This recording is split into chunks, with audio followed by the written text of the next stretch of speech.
ecosystem. So it is a part of ecology, which is an important aspect what we have to study related to the ecology. So ecosystem, it is an part which is present in a biome. So it is actually a functional unit of that area, or it is a kind of interaction between the organisms and also the organisms with the environment. So though ecology basically we define as the study of organisms in relation to environment, but when we study this relation, the organisms in a particular area which we refer as a biome. Biome means it is a geographical area, but whereas ecosystem is different. So it is a kind of interaction which is going on between the organisms, and it is also an interaction between the organisms and the surrounding environment. That is the physical factors like temperature, water, soil, and etc. Now this interaction is a kind of a functional unit. So that interaction forms a functional unit in that biome. So that we refer as the ecosystem. So for example, a biome can be considered as an ecosystem. So forest is a biome, so there is an ecosystem in the biome. So based on the type of the area, so biome, ecosystems are classified into two types: terrestrial and aquatic. Terrestrial means land-based ecosystems. So that means forest, desert, grassland, all these are referred as the terrestrial biomes. Now aquatic biomes means water-based biomes. So it may be a lake, pond, river. The sea also is a biome, and estuaries. So like that, any water aquatic system is referred as the aquatic ecosystem. So this are the two major types of the ecosystems. Now in addition to that, we can also mention one more type, for example, but it is not a natural ecosystem. Of course, terrestrial and aquatic are natural ecosystems, but there are certain artificial ecosystems, or which are called as the man-made ecosystems. For example, an aquarium, or a zoo, or a garden. So a garden is not a natural, so it is created artificially. We are making the plants to grow there, and even an aquarium, zoo, all these are artificial ecosystems. So that means they are man-made ecosystems. And after this definition of the ecosystem, we come across in an ecosystem there is a stratification. Now what is this stratification? Now it is actually the vertical distribution of the organisms, or the various plant, usually plants it is actually, and they occupy different levels in that ecosystem. Now for example, to mention that, so plants are the proper example for this stratification, and even animals also can be mentioned. For example, so the vertical distribution, trees they grow to a certain height, shrubs they grow to a certain height, and herbs they grow to a certain height. And in addition to that, there are also certain ground level plants, for example green algae or even bryophytes. So these are at one level. So these different levels which are occupied by different species, so trees, shrubs, herbs, and ground level organisms, plants, so they are all at a different levels. So this is what is called as stratification. And if you take the animals, there are small insects which are present at the ground level, and there are still larger animals like deer, cheetah, or something like that. And still more than that, there are still larger animals like elephant, giraffe, or something like that. So that means they occupy different levels. So it is almost the level which is taken into account by considering the stratification. So strata means actually layers or layers. So tree is a layer, shrub is a layer, herb is a layer, and the grass is the layer, ground level. So like that stratification is that distribution. Next, productivity. So productivity means it is the rate of the organic matter which is produced in a particular area per unit time. So organic matter means it is the biomass which is commonly called as. So the rate of the production of the biomass in that area is called as productivity. So it includes all organisms. Suppose if you take an area, it may be forest or grassland or desert, whatever it may be. If you take, even if you take the example of a lake, pond, so in a particular area, say take for example some square meter, or you can take still more, for example square kilometer you can take. So in that square kilometer, the total amount of biomass which is produced by the living organisms existing in that area per unit time. So in that area, for example, in a month or in a year, how much amount of biomass is produced, or organic matter is synthesized or is produced in that area is called as productivity. In general, it includes all living organisms. But primary productivity is somewhat restricted. So in that area, if you consider only the plants, green plants, means the plants which conduct photosynthesis, and these plants they utilize carbon dioxide, light as the solar energy, and then they synthesize carbohydrates or food. So this rate of or the amount of the production of that energy, so that food itself becomes energy or is converted into energy, so that the formation of the energy by the green plants during photosynthesis is considered as the primary productivity. So it is the total amount which is produced. For example, just in this productive what we have taken, some square kilometers in a forest, in a square kilometer, so the plants which are existing. So plant also includes all organisms. It includes green algae, bryophytes, herbs, shrubs, trees. When all these together, they synthesize a certain amount of organic matter, that is called as primary productivity. Then gross primary productivity. So gross primary productivity is slightly different from the primary productivity. Now in primary productivity, what we have mentioned, it is the amount of the energy. But in gross, the rate of the production of the organic matter, means at what rate that organic matter is produced. So take the same example. In that square kilometer of a forest, the plants synthesize food during photosynthesis. That is the primary productivity. Now whether that food or the energy is synthesized at the same rate from starting till the end of that period. Take for 1 year, if you take consider for 1 year. So during that year there is primary productivity. Now starting during a particular season, the production may be somewhat less, means slow. It may be, the cause may be due to the influence of the environmental factors like light, temperature, or whatever it is. So when it is slow, and in the next consecutive season, the rate of photosynthesis may be increased. So that means the production of that energy or the production of the biomass will be more, and this is the rate of the production. So that is called as gross primary productivity, or GPP it is referred as. So it is the rate of the production of the organic matter during the photosynthesis. Then net primary productivity, shortly it is written as NPP. Now when the gross primary productivity is formed, means the during that production of that organic matter during photosynthesis.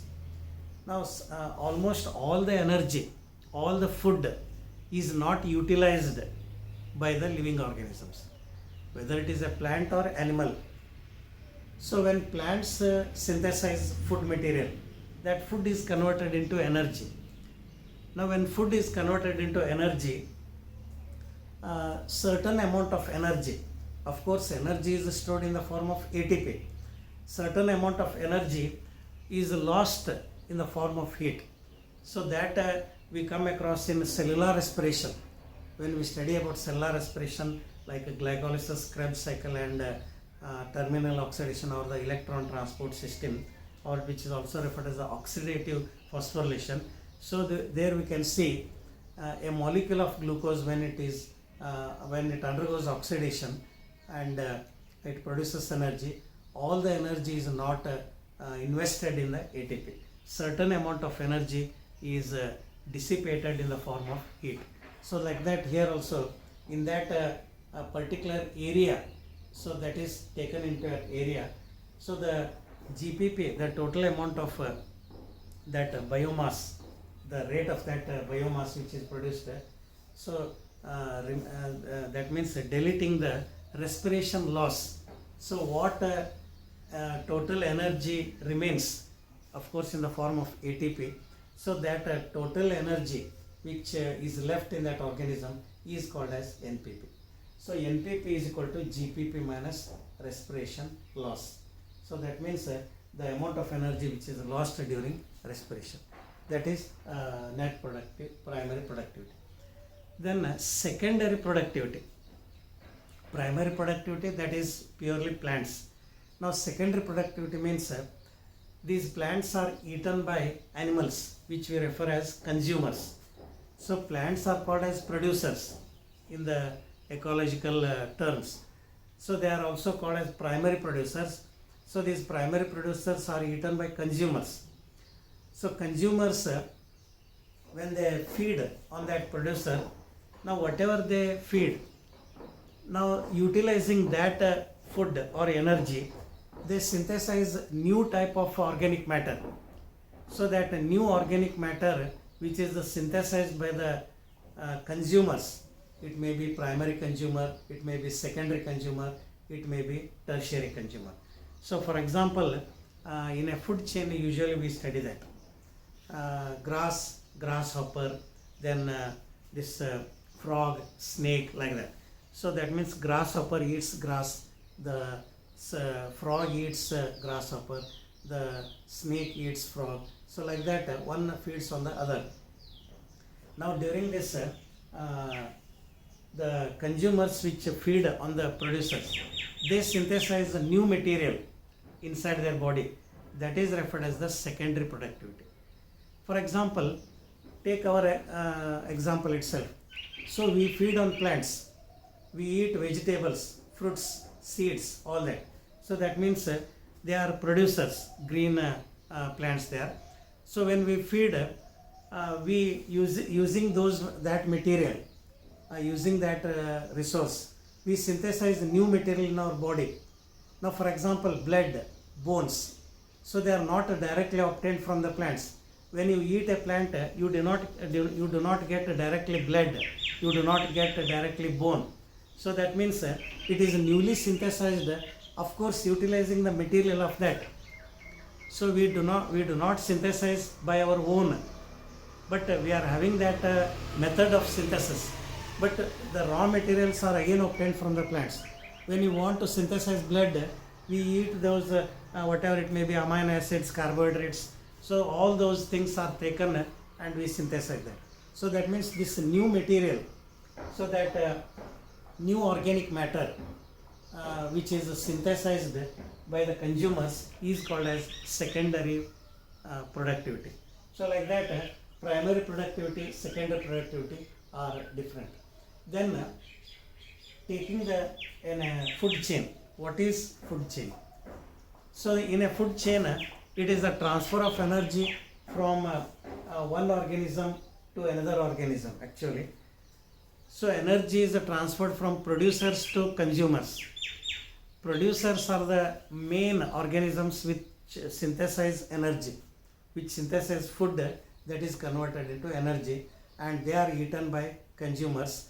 So these consumers are repeatedly eating each other and also being eaten. So that example just I have given a common general example. Grass is eaten by grasshopper, and grasshopper is eaten by this frog. Frog is eaten by snake. Snake is eaten by eagle or vulture. So that means the transfer of energy from producers to a series of organisms, means to consumers actually, which are repeated eating each other.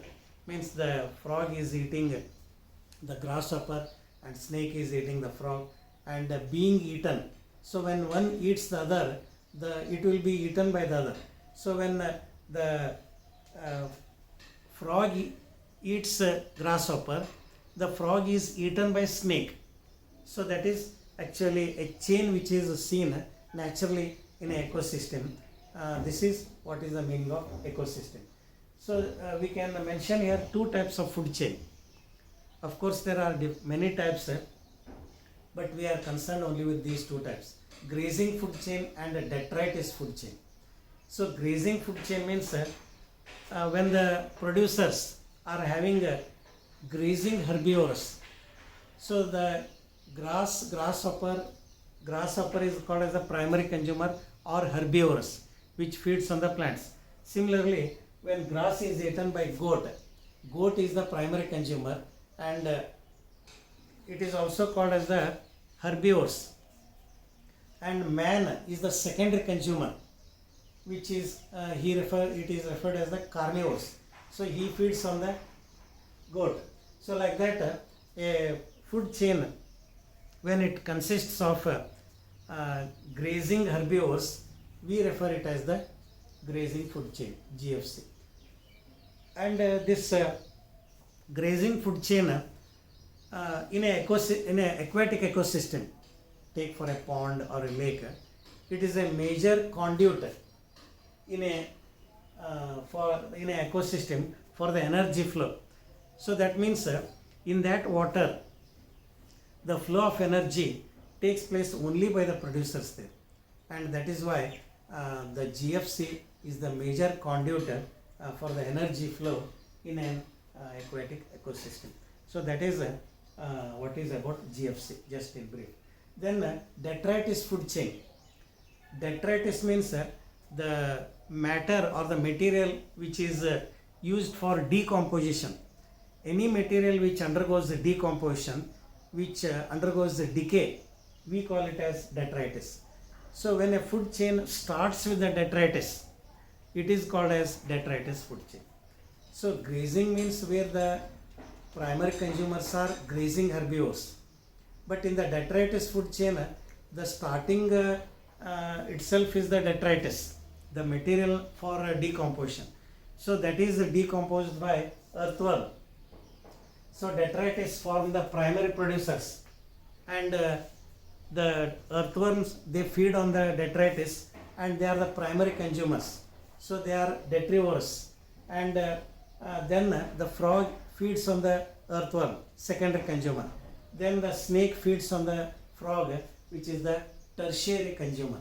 So like that, a detritus food chain involves a detritus initially.